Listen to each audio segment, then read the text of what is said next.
بسم اللہ الرحمن الرحیم، السلام علیکم پیارے دوستو۔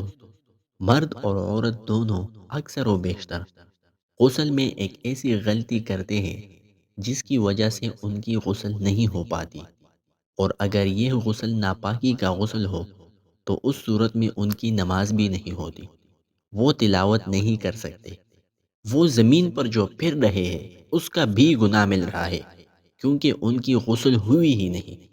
تو لہٰذا اس غلطی کو ہمیں ختم کرنے کی ضرورت ہے۔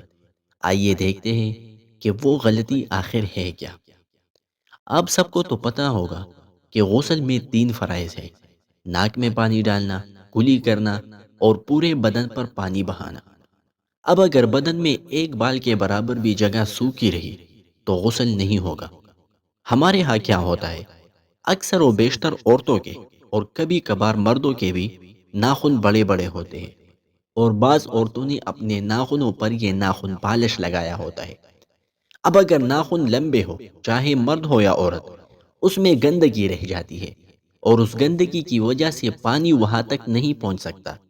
اسی طرح عورتوں نے جو ناخن پالش لگایا ہوتا ہے اس کے نیچے پانی نہیں پہنچ سکتا، جس کی وجہ سے ان عورتوں اور ان مردوں کے غسل نہیں ہو پاتے۔ اگر غسل نہیں ہو پاتے تو وہ ہر وقت ناپاکی میں رہتے ہیں۔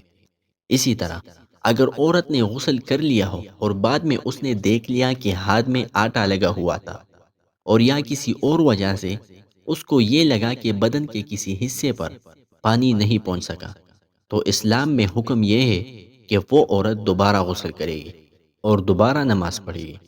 تو یہ دیکھیں یہ کتنا اہم مسئلہ ہے۔ اسی وجہ سے ہمیں احتیاط کرنی چاہیے اور اس غلطی کو سدھارنا چاہیے۔ اگر آپ کو ویڈیو فائدہ مند لگی ہو تو اس طرح کی مزید ویڈیوز کے لیے چینل کو سبسکرائب اور ویڈیو کو لائک ضرور کریں۔ ملتے ہیں اگلی ویڈیو میں۔ اللہ حافظ۔